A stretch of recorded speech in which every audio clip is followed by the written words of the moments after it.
favoriser la qualité de vie au travail dans l'entreprise, je dirais qu'il ne suffit surtout pas de recruter un Chief Happiness Officer, de mettre en place une salle avec des jeux de billard, des vidéojeux, des confiseries à volonté, une salle de massage, de méditation. Ça, effectivement, pourquoi pas? C'est toute chose égale par ailleurs, c'est un plus. Mais je crois que le problème fondamental pour les salariés, c'est la reconnaissance de leur professionnalité, de leurs compétences et le fait de leur donner un peu la liberté d'influencer la définition de leur propre mission, des moyens nécessaires pour les mettre en œuvre et donc de pouvoir contribuer à l'organisation de leur propre travail. Je crois que c'est là que réside l'essentiel de ce qui est nécessaire pour que les salariés se sentent sereins dans leur travail et pas pris dans des tensions, des pressions insupportables. Le problème fondamental, c'est la capacité par le management de reconnaître l'expérience, le savoir, le métier, les compétences individuelles et collectives de chaque salarié de manière à ce qu'il puisse les mettre en œuvre. Donc ce qu'il faut prendre au sérieux, si on veut faire un premier pas décisif pour améliorer la qualité de la vie au travail, c'est permettre aux gens de se réaliser parce qu'on les sollicite, on sollicite leur point de vue professionnel sur l'organisation de leur travail, la définition de leur mission et de la qualité de leur travail.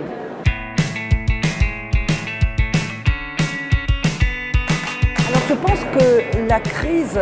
a pu changer certains éléments de notre rapport au travail parce que les télétravailleurs, ceux qui ont pu profiter du télétravail, se sont rendus compte que leur travail était réalisable en dehors de l'entreprise, en dehors du collectif auquel ils appartiennent, de collectif de salariés, de professionnels, en dehors de la pression de la hiérarchie, effectivement, on peut faire son travail. Je pense aussi que les salariés se sont rendus compte qu'à la maison, le contenu de leur travail ne changeait pas, n'était pas plus intéressant, bien au contraire, pouvait paraître encore plus abstrait,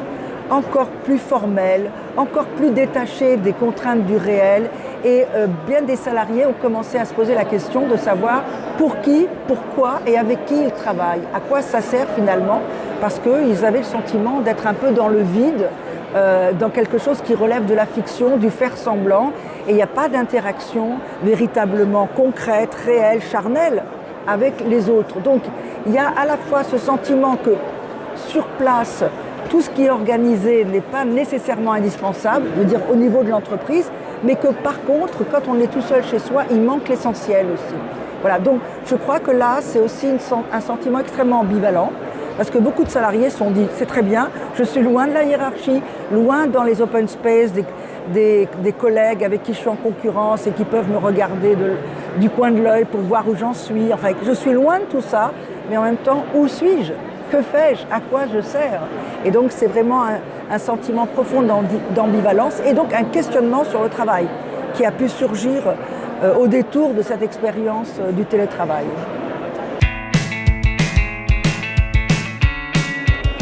Un bon manager, c'est quelqu'un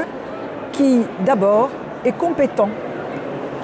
dans les métiers qu'il encadre, donc les métiers de ses subordonnés. Qu'il puisse se concevoir comme une aide, un soutien, être là quand des problèmes se posent en termes de réalisation des objectifs, en termes de moyens insuffisants, qu'il puisse apporter des solutions, débloquer des situations difficiles, parce qu'il a des compétences, parce qu'il a de l'expérience, parce qu'il sait mobiliser d'autres personnes qui sont des personnes ressources, c'est-à-dire quelqu'un qui est, je dirais, une ressource pour le collectif qui l'entoure, premièrement. Deuxièmement, c'est quelqu'un qui, comme je l'ai évoqué lors de la première question, est capable de reconnaître la compétence et la professionnalité de ses subordonnés et donc d'être à l'écoute de leurs demandes et pour pouvoir effectivement parfois les mettre en œuvre lorsqu'elles sont totalement justifiées, qui puisse débattre de solutions et qui puisse aussi effectuer des bilans avec ses subordonnés après des réformes, après des changements. Parce que ce dont on s'aperçoit dans la plupart des entreprises, c'est une tendance à une marche forcée de réforme en réforme, de transformation en transformation, sans qu'il y ait de pause, bilan, réflexion collective sur ce qui s'est amélioré, sur ce s'est détérioré, sur ce qui pose problème. Donc quelqu'un qui sache réunir les professionnels qui l'encadrent pour faire ensemble des bilans, des moments d'autoréflexion sur le travail et qui soit effectivement à l'écoute. S'il y a un enjeu dans les années, décennies à venir, et je crois qu'il est vraiment très important parce que je crois que nous sommes à un tournant historique. C'est-à-dire que nous voyons bien que notre système de production est dangereux. Dangereux du point de vue de la santé physique et mentale des salariés, mais aussi dangereux du point de vue des consommateurs et des usagers dont les besoins ne sont pas vraiment pris en compte, qui sont au contraire manipulés de plus en plus par un marketing qui s'appuie sur les neurosciences, sur l'intelligence artificielle. Donc on voit bien que là, c'est pas la satisfaction réelle ni des travailleurs, ni des consommateurs qui est prise en compte. Et il faut aussi reconnaître que notre mode de production a un effet extrêmement prédateur du point de vue des ressources de notre planète et que si on veut continuer à assurer la survie de notre humanité sur cette planète, il faut réviser nos conceptions et nos modèles de production et de consommation. Et cela ne peut partir, à mon avis, que de l'entreprise. Et pour que se libère une intelligence collective capable de réviser les modalités de production, de les repenser, de repenser ce qu'est le travail dans notre société, à quoi il doit servir, il est nécessaire de libérer l'intelligence collective et ça demande deux choses. La première, c'est de reconstruire des collectifs et de sortir de l'individualisation systématique qui a été mise en place avec une psychologisation du travail, avec une mise en concurrence systématique des uns avec les autres et de chacun avec soi-même. Il faut se dépasser, il faut aller plus loin. Donc reconstituer des collectifs en sortant de cette logique de stimulation narcissique des salariés, premièrement, et deuxièmement, sortir de ce carcan que représente le lien de subordination et qui fait que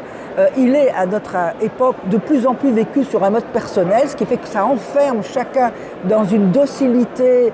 une soumission, une résignation, alors qu'il nous faudrait de l'imagination, de la capacité critique et de l'invention.